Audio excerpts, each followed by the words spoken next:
ഓം ശ്രീ ഗുരുഭ്യോ നമ. ജ്യോതികമ ചാനലിലേക്ക് ഏവർക്കും സ്വാഗതം. ഇന്ന് ഞാൻ ചർച്ച ചെയ്യുന്നത് 2026 ഫെബ്രുവരി 23 ചൊവ്വ കുംഭരാശിയിലേക്ക് രാശി മാറുന്നു. കുംഭരാശിയിൽ രാഹുവുമായിട്ട് ചൊവ്വയ്ക്ക് യോഗം, അങ്ങനെ അങ്കാരക യോഗം എന്ന അവസ്ഥ കുംഭരാശിയിൽ വരുന്നു. ഇത് ഓരോ കൂറുകാർക്കും ലഗ്നക്കാർക്കും എന്ത് ഗുണദോഷങ്ങൾ ഉണ്ടാക്കും എന്നുള്ളതിനെ പറ്റിയാണ് ഇവിടെ ചർച്ച ചെയ്യുന്നത്. 2026 ഫെബ്രുവരി 23 ചൊവ്വാഗ്രഹം കുംഭരാശിയിലേക്ക് മാറുന്നത്. ഏപ്രിൽ 1 വരെ ആ ചൊവ്വാഗ്രഹം കുംഭരാശിയിൽ ഉണ്ടാകും. കുംഭരാശി എന്ന് പറയുമ്പോൾ കാലപുരുഷന്റെ നേട്ടത്തിൻ്റെ സ്ഥാനമാണ്, 11ാം ഭാവരാശിയാണ്, വായു തത്വരാശിയാണ്. കുംഭരാശിയിൽ ഇപ്പോൾ രാഹു, സൂര്യൻ, ബുധൻ, ശുക്രനൊക്കെ സ്ഥിതി ചെയ്യുന്നു. ആ സമയത്താണ് ചൊവ്വാഗ്രഹം കുംഭരാശിയിലേക്ക് രാശി മാറുന്നതും രാഹുവുമായിട്ട് ആ ചൊവ്വയ്ക്ക് യോഗം വരുന്നു. അങ്ങനെ കുംഭരാശിയിൽ അങ്കാരക യോഗം എന്നൊരവസ്ഥ കുംഭരാശിയിൽ വരുന്നു. ഇപ്പം പൊതുവെ ഇച്ഛാശക്തിയൊക്കെ കൂടുന്ന സമയമാണ് എങ്കിലും, ലക്ഷ്യങ്ങൾ കൈവരിക്കാനുള്ള ശ്രമം ഉണ്ടാകും എങ്കിലും, ക്ഷമയില്ലായ്മ, പ്രത്യേകിച്ച് അഗ്രസീവ് എനർജി കൂടുന്ന സമയമാണ്. ഈഗോ ക്ലാഷസ് ഒക്കെ ഉണ്ടാകാൻ സാധ്യതയുണ്ട്. പൊതുവെ മാനസികമായിട്ടുള്ള സംഘർഷം കൂടുന്ന സമയമായിട്ട് നമ്മൾ മനസ്സിലാക്കണം. നമ്മൾ റിലേഷൻഷിപ്പിലൊക്കെ എന്തെങ്കിലുമൊക്കെ വെല്ലുവിളികൾ ഉണ്ടാകാവുന്ന സമയമായിട്ടും കൂടെ നമ്മൾ മനസ്സിലാക്കുക. പൊതുവെ നമ്മൾ എന്ത് തീരുമാനം എടുക്കുമ്പോൾ അതീവ ജാഗ്രത വേണ്ടുന്ന സമയമാണ്. പൊതുവെ നമുക്ക് എന്ത് തീരുമാനം എടുക്കുന്നിടത്തും എന്തെങ്കിലുമൊക്കെ സമ്മർദ്ദങ്ങളൊക്കെ ഉണ്ടാകാം. ആ സമ്മർദ്ദങ്ങൾക്ക് വിധേയമാകേണ്ടി വരുന്ന ഒരു സാഹചര്യങ്ങളായിരിക്കും. അതുപോലെ തന്നെ നമുക്ക് എന്തെങ്കിലും അഭിപ്രായ വ്യത്യാസങ്ങൾ, തർക്കങ്ങൾ, അതുപോലെ നിയമസംബന്ധമായിട്ട് എന്തെങ്കിലുമൊക്കെ പ്രശ്നങ്ങൾ ഒക്കെ തന്നെ ഈ സമയത്ത് ഉണ്ടാകാൻ സാധ്യതയുണ്ട്. അങ്ങനെ പൊതുവെ നമുക്ക് പ്രവചനാതീതമായിട്ട് ഉള്ള സംഭവവാസങ്ങൾ, ചിലപ്പോൾ നേട്ടങ്ങൾ ഉണ്ടാകാം, ചിലപ്പോൾ ഒരു കോട്ടങ്ങളായിട്ടും മാറാം. അങ്ങനെയുള്ള ഒരു സാധ്യതയാണ് ഈ രാഹുവും ചൊവ്വയുമായിട്ടുള്ള അങ്കാരക യോഗം പൊതുവെ എല്ലാ കൂറുകാർക്കും ഉണ്ടാക്കാവുന്നത്. അപ്പം എങ്ങനെയായിരിക്കും ഓരോ കൂറുകാരെയും ലഗ്നക്കാരെയും ഈ ചൊവ്വാഗ്രഹം കുംഭരാശിയിലേക്ക് രാശി മാറുന്നതും കുംഭരാശിയിൽ രാഹുവുമായിട്ട് യോഗം വരിക വഴി ഉണ്ടാകുന്ന അങ്കാരക യോഗം ഓരോ കൂറുകാരെയും ലഗ്നക്കാരെയും എങ്ങനെ സ്വാധീനിക്കും എന്നുള്ളതാണ് ഇവിടെ ചർച്ച ചെയ്യുന്നത്. ഈ വീഡിയോയിൽ ധനു, മകരം, കുംഭം, മീനക്കൂറുകാർക്കും ലഗ്നക്കാർക്കും ചൊവ്വാഗ്രഹത്തിൻ്റെ രാശിമാറ്റവും അങ്കാരക യോഗത്തിൻ്റെ ഇഫക്റ്റും എന്താണെന്ന് നോക്കാം. ആദ്യമായിട്ട് ധനുക്കൂറുകാർക്കും ധനു ലഗ്നക്കാർക്കും. ധനുക്കൂറുകാർ എന്ന് പറയുമ്പോൾ മൂലം, പൂരാടം, ഉത്രാടം നക്ഷത്രത്തിൻ്റെ ആദ്യപാദത്തിൽ പെടുന്നവരാണ്. ഇപ്പോൾ ധനുക്കൂറുകാർക്കും ധനുലഗ്നക്കാർക്കും ചൊവ്വ എന്ന് പറയുന്നത് 5ാം ഭാവാധിപനുമാണ്, 12ാം ഭാവാധിപനുമാണ്. 5ഉം 12ഉം ഭാവാധിപനായിട്ടുള്ള ചൊവ്വ ഫെബ്രുവരി 23 3ാം ഭാവരാശിയിലേക്കാണ് രാശി മാറുന്നത്. ഏപ്രിൽ 1 വരെ ആ ചൊവ്വ 3ാം ഭാവരാശിയിൽ ഉണ്ടാകും. 3ലേക്ക് ചൊവ്വ വരുന്നത് ദോഷമില്ല. 3 രാഹു, അതുപോലെ സൂര്യൻ, ബുധൻ, ശുക്രനൊക്കെ സ്ഥിതി ചെയ്യുന്ന സമയമാണ്.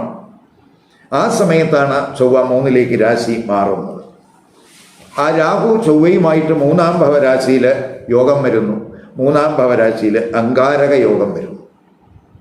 3ാം ഭാവം എന്ന് പറയുമ്പോൾ ധൈര്യത്തിൻ്റെയും വീര്യത്തിൻ്റെയും സെൽഫ് ഇനിഷ്യേറ്റീവിൻ്റെയൊക്കെ സ്ഥാനമാണ്, കമ്മ്യൂണിക്കേഷൻ്റെ സ്ഥാനമാണ്, സഹോദരങ്ങളുടെ സ്ഥാനമാണ്, ബന്ധുക്കൾ, ഹ്രസ്വയാത്രകളുടെയൊക്കെ സ്ഥാനമാണ്.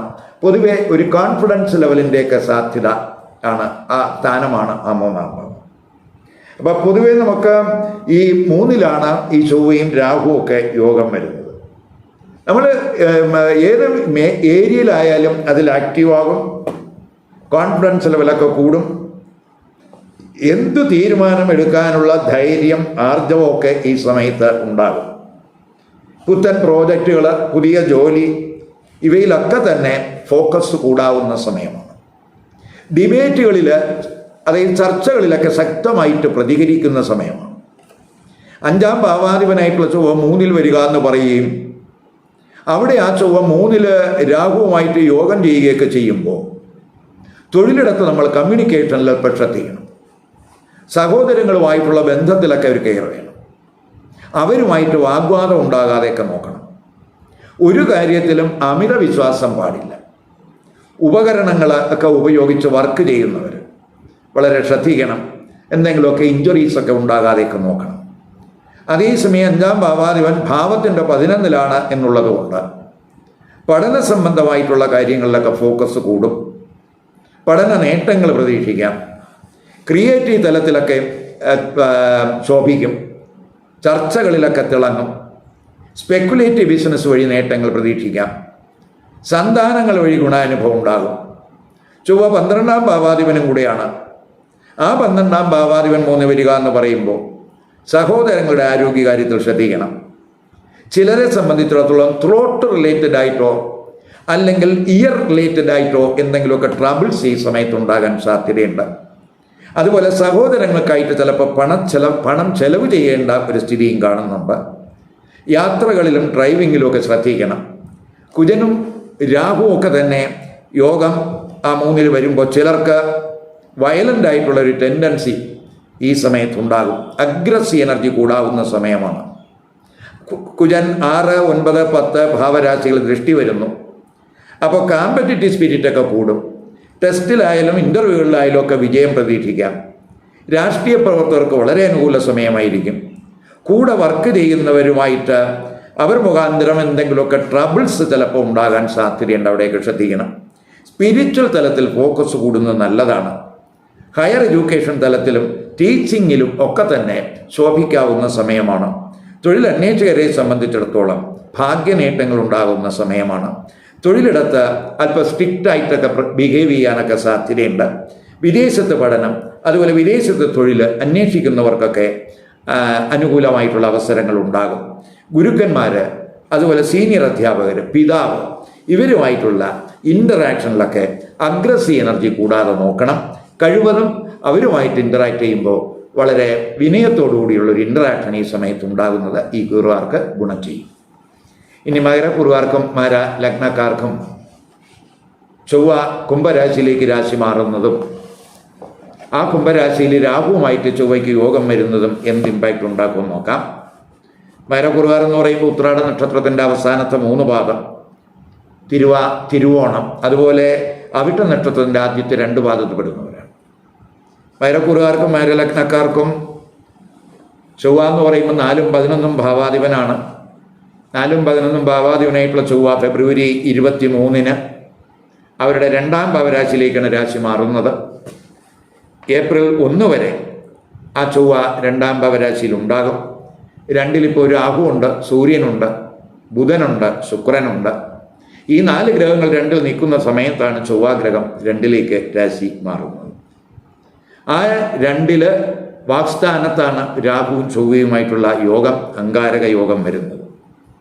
2-ാം ഭാവം എന്ന് പറയുമ്പോൾ നമുക്കറിയാം ധനത്തിൻ്റെ സ്ഥാനമാണ്, സ്പീച്ചിൻ്റെ സ്ഥാനമാണ്, നമ്മുടെ വിഷൻ്റെ സ്ഥാനമാണ്, അതുപോലെ കുടുംബത്തിൻ്റെയൊക്കെ സ്ഥാനമാണ് ഈ 2-ാം ഭാവം. അപ്പോൾ അവിടെ നമുക്ക് അവിടേക്കാണ് ആ ചൊവ്വ രാശി മാറുന്നത്. ഇപ്പം 4-ാം ഭാവാധിപനായിട്ടുള്ള ചൊവ്വ 2-ൽ വരിക എന്ന് പറയുമ്പോൾ പ്രത്യേകിച്ച് കുടുംബ വസ്തുക്കൾ വഴി, മാതാവ് വഴി ധനാഗമം അല്ലെങ്കിൽ സമ്പാദ്യ വർധനവിനൊക്കെ സാധ്യത കാണുന്നുണ്ട്. 4-ാം ഭാവാധിപനായിട്ട് ചൊവ്വ ആ ഭാവത്തിൻ്റെ 11-ലാണ് എന്നുള്ളത് കൊണ്ട് റിയൽ എസ്റ്റേറ്റ് വഴി ഒക്കെ നേട്ടങ്ങൾ പ്രതീക്ഷിക്കാം. ഭൂമി ഇടപാടുകൾ വഴിയൊക്കെ നേട്ടങ്ങൾ പ്രതീക്ഷിക്കാം. മാത്രമല്ല ചൊവ്വ 11-ാം ഭാവാധിപനും കൂടിയാണ്. അപ്പോൾ ഈ 11-ാം ഭാവാധിപനായിട്ടുള്ള ചൊവ്വ 2-ൽ വരുന്നതും വളരെ ഗുണം ചെയ്യുന്നതാണ്. പ്രത്യേകിച്ച് ബിസിനസ് വഴിയോ ബാങ്കിങ് വഴിയോ ജോയിൻ്റ് സംരംഭങ്ങൾ വഴിയോ ഒക്കെ ലാഭനേട്ടങ്ങൾ ഉണ്ടാകാവുന്ന സമയമായിട്ടും ഇവിടെ കാണുന്നുണ്ട്. അതേസമയം 2-ൽ ആ ചൊവ്വയും രാഹുവും യോഗം വരിക എന്ന് പറയുമ്പോൾ, അതായത് അംഗാരക ഈ യോഗം 2-ൽ വരിക എന്ന് പറയുമ്പോൾ അതൊരു ദോഷമാണ്. സംസാരത്തിൽ വളരെ ശ്രദ്ധിക്കേണ്ടുന്ന സമയമാണ്. പെട്ടെന്ന് പ്രകോപനപരമായിട്ട് റിയാക്ട് ചെയ്യാനൊക്കെ സാധ്യതയുണ്ട്. അവിടെയൊക്കെ വളരെ ശ്രദ്ധിക്കണം. അപ്പോൾ പെട്ടെന്നുള്ള ആ ഒരു റിയാക്ഷനൊക്കെ ഒഴിവാക്കാൻ ശ്രദ്ധിക്കുക. കുടുംബത്തിൽ അതെന്തെങ്കിലുമൊക്കെ പ്രശ്നങ്ങൾ സൃഷ്ടിക്കും. അങ്ങനെയുള്ളൊരു തിരിച്ചറിവ് ഈ സമയത്ത് രാഹുകുജ യോഗം 2-ൽ വരിക വഴി മകരക്കൂറുകാർക്ക് വേണം. അതുപോലെ ധനം ഡീൽ ചെയ്യുന്നതിലും ശ്രദ്ധിക്കണം. ധനപരമായിട്ടും കുടുംബപരമായിട്ടുള്ള വിഷയങ്ങളിൽ കഴിവതും സഡനായിട്ടുള്ള ഡിസിഷൻ എടുക്കാതിരിക്കുക.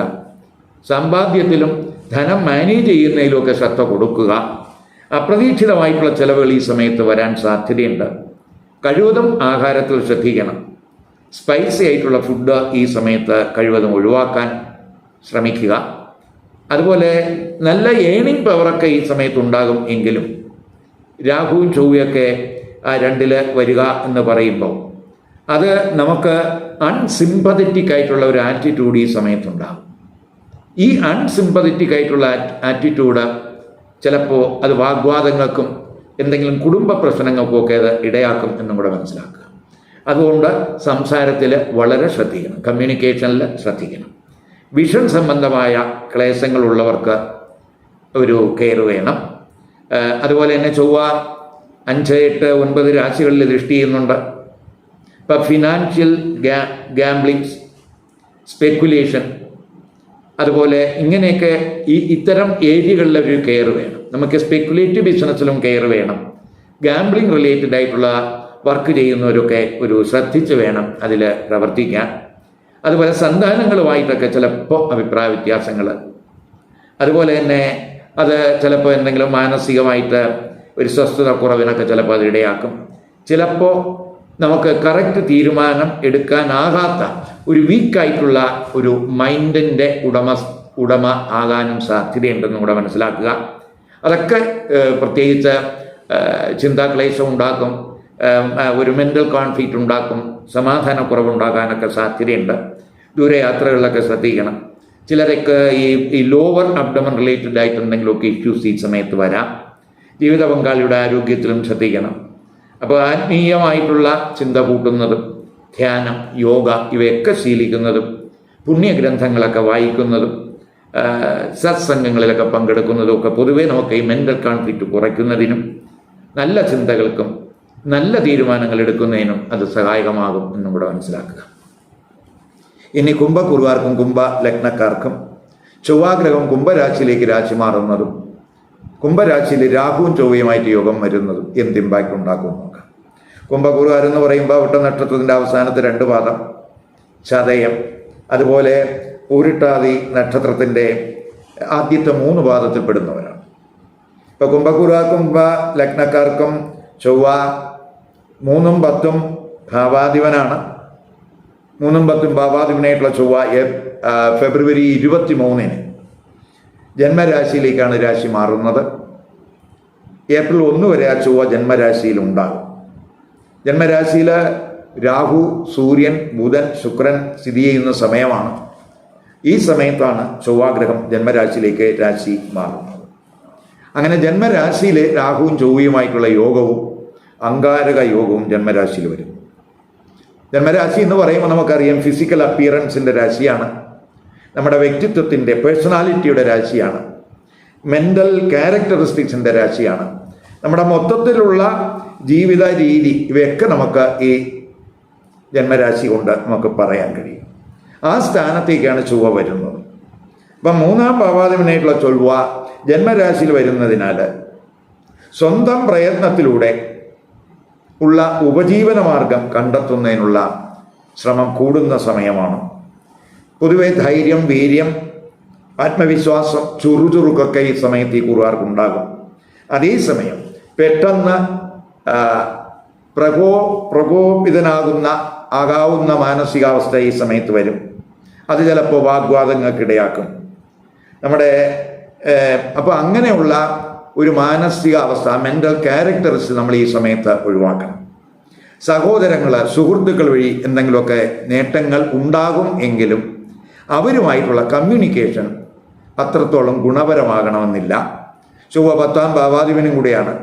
തൊഴിലിലൊക്കെ ഊർജ്ജസ്വലത ഉണ്ടാകും. സ്വയം തൊഴിൽ ചെയ്യുന്നവർക്ക് നേട്ടങ്ങൾ ഉണ്ടാകും. തൊഴിൽ അന്വേഷകർക്ക് അവസരങ്ങൾ ഉണ്ടാകും. ടെസ്റ്റിലായും ഇൻ്റർവ്യൂകളിലൊക്കെ തന്നെ പങ്കെടുക്കുന്നവർക്കൊരു കോമ്പറ്റിറ്റീവ് സ്പിരിറ്റ് കൂടുന്ന സമയമാണ്. അതിലൊക്കെ വിജയാനുഭവങ്ങളൊക്കെ ഉണ്ടാകും. തൊഴിൽ സംബന്ധമായിട്ടുള്ള ആഗ്രഹങ്ങൾ പൊതുവെ സാധ്യമാകുന്ന സമയം എന്ന് പറയാം. തൊഴിൽ, അതുപോലെ തന്നെ നമുക്ക് ഈ തൊഴിൽ വഴി എന്തെങ്കിലുമൊക്കെ നേട്ടങ്ങൾ പ്രതീക്ഷിക്കാവുന്ന സമയമാണ്. അതേസമയം തൊഴിലിടത്ത് കമ്മ്യൂണിക്കേഷനിൽ വളരെ ശ്രദ്ധിക്കണം. അഭിപ്രായ വ്യത്യാസങ്ങൾ ഉണ്ടാകാതിരിക്കാൻ ശ്രദ്ധിക്കുക. രാഹുവും ചൊവ്വയൊക്കെ തന്നെ ജന്മരാശിയിൽ യോഗം വരുമ്പോൾ ആരോഗ്യകാര്യത്തിൽ ശ്രദ്ധിക്കണം. പെട്ടെന്ന് ക്ഷോഭിക്കുന്ന ഒരു മാനസികാവസ്ഥ ഈ സമയത്ത് വരാം. അത് എന്തെങ്കിലുമൊക്കെ പ്രശ്നങ്ങൾക്ക് ഇടയാക്കും. പ്രത്യേകിച്ച് ചൊവ്വയും രാഹുവും സൂര്യനൊക്കെ ജന്മരാശിയിൽ വരുമ്പോൾ BP റിലേറ്റഡ് ആയിട്ടുള്ള പ്രശ്നങ്ങളുള്ളവർ ശ്രദ്ധിക്കണം. വാഗ്വാദങ്ങൾ ഒഴിവാക്കണം. റാഷായിട്ടുള്ള ഒരു പ്രകൃതം ഈ സമയത്ത് ഒഴിവാക്കണം. കുടുംബത്തിൽ സുഖക്കുറവ്, അതുപോലെ അപകടങ്ങൾ, എന്തെങ്കിലുമൊക്കെ ഇഞ്ചുറി, ഇവയൊക്കെ ചിലപ്പോൾ ഉണ്ടാകാൻ സാധ്യതയുണ്ട്. അവിടെയൊക്കെ ഒരു കെയർ വേണം. ചൊവ്വ 4-ാം ഭാവരാശിയിലും 7-ലും 8-ലും ഒക്കെ തന്നെ ദൃഷ്ടി ചെയ്യുന്നുണ്ട്. അപ്പോൾ വീട് വാങ്ങുന്നതിനോ അതുപോലെ വീട് വയ്ക്കുന്നതിനോ വസ്തു വാങ്ങുന്നതിനൊക്കെ നമുക്ക് അനുകൂല സമയം എന്ന് തന്നെ പറയാം. അതിനൊക്കെ ഗുണാനുഭവം ഉണ്ടാകും. എന്നാൽ കുടുംബത്തിൽ നമുക്ക് അഭിപ്രായ വ്യത്യാസങ്ങൾ ഉണ്ടാകാൻ സാധ്യതയുണ്ട്. അത് കുടുംബ പ്രശ്നങ്ങൾ സൃഷ്ടിക്കും എന്ന് മനസ്സിലാക്കി അത്തരത്തിലുള്ളൊരു തിരിച്ചറിവ് ഈ സമയത്ത് ഈ കൂറുകാർക്ക് വേണം. മാരിറ്റ് റിലേഷൻഷിപ്പിൽ നമ്മൾ ശ്രദ്ധിക്കേണ്ടുന്ന സമയമാണ്. ഈഗോ ഇഷ്യൂസ് ഉണ്ടാകാതെ നോക്കണം. ദൂരയാത്രകളിലും അതുപോലെ ഡ്രൈവിങ്ങിലും ഒക്കെ വളരെ ശ്രദ്ധ വേണ്ടുന്ന സമയമാണ്. പ്രകോപനപരമായിട്ടുള്ള റിയാക്ഷൻ ഒഴിവാക്കി ക്ഷമയും അച്ചടക്കവും ശീലിക്കുന്നത് ഈ സമയത്ത് അങ്ങനെ ശീലിച്ചു പോകുന്നവർക്ക് ഗുണാനുഭവം ഉണ്ടാകും എന്ന് തന്നെ പറയാം. ഇനി മീനക്കൂറുകാർക്കും മീന ലഗ്നക്കാർക്കും ചൊവ്വ കുംഭരാശിയിലേക്ക് രാശി മാറുന്നത് എന്ത് ഇമ്പാക്റ്റ് ഉണ്ടാക്കും നോക്കാം. ഇപ്പോൾ മീനക്കൂറുകാരെന്ന് പറയുമ്പോൾ പൂരിട്ടാതി നക്ഷത്രത്തിൻ്റെ അവസാന ഭാഗം, ഉത്രട്ടാതി, അതുപോലെ രേവതി നക്ഷത്രക്കാരെയാണ്. ഇപ്പം മീനക്കൂറുകാർക്കും മീനലഗ്നക്കാർക്കും ചൊവ്വ എന്ന് പറയുമ്പോൾ 2-ാം ഭാവാധിപനുമാണ്, 9-ാം ഭാവാധിപനുമാണ്. അങ്ങനെ 2-9 ഭാവാധിപനായിട്ടുള്ള ചൊവ്വ ഫെബ്രുവരി 23-ന് അവരുടെ 12-ലേക്കാണ് രാശി മാറുന്നത്. ഏപ്രിൽ 1 വരെ ആ ചൊവ്വ 12-ാം ഭാവരാശിയിൽ ഉണ്ടാകും.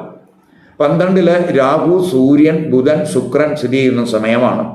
ആ സമയത്താണ് ചൊവ്വയും 12-ലേക്ക് രാശി മാറുന്നത്. 12-ല് ആ ചൊവ്വ രാഹുവുമായിട്ട് യോഗം വരുന്നു. 12-ൽ അങ്കാരക യോഗം എന്നൊരവസ്ഥ 12-ാം ഭാവരാശിയിൽ വരുന്നു. 12 എന്ന് പറയുമ്പോൾ നമുക്കറിയാം നഷ്ടത്തിൻ്റെ സ്ഥാനമാണ്, വ്യയത്തിൻ്റെ സ്ഥാനമാണ്, സ്പിരിച്വാലിറ്റിയുടെയും സ്ഥാനമാണ്. അപ്പോൾ പൊതുവെ ആ സ്ഥാനത്തേക്കാണ് ചൊവ്വ രാശി മാറുന്നത്. 2-ാം ഭാവാധിപനായുള്ള ചൊവ്വ 12 വരിക എന്ന് പറയുമ്പോൾ ധനവ്യയം കൂടുന്നതിന് ഇടയാക്കും. കുടുംബ ചെലവ്, മെഡിക്കൽ എക്സ്പെൻസ്, ട്രാവൽ എക്സ്പെൻസ് ഇവയൊക്കെ ഈ സമയത്ത് കൂടാൻ സാധ്യതയുണ്ട്. അതുപോലെ തന്നെ 2-ാം ഭാവാധിപൻ 12-ലാണെങ്കിലും ആ ഭാവത്തിൻ്റെ 11-ലാണ് എന്നുള്ളതുകൊണ്ട് പൊതുവെ നമുക്ക് വിദേശ ബന്ധം വഴിയോ മതവിശ്വാസം, ആത്മീയ ബന്ധം, ഇത്തരം സോഴ്സുകൾ വഴിയൊക്കെ നമുക്ക് സാമ്പത്തിക നേട്ടങ്ങൾ ഉണ്ടാകാൻ സാധ്യത കാണുന്നുണ്ട്. കുജൻ 9-ാം ഭാവാധിപനും കൂടിയാണ്. ആ ചൊവ്വ 12-ല് സ്ഥിതി വരിക എന്ന് പറയുമ്പോൾ വിദേശത്തൊക്കെ തൊഴിലവസരങ്ങൾക്ക് സാധ്യത കാണുന്നു. അങ്ങനെ തൊഴിലന്വേഷകർക്ക് വിദേശത്ത് തൊഴിലന്വേഷകരെ സംബന്ധിച്ചിടത്തോളം ഗുണാനുഭവങ്ങൾ ഉണ്ടാകും.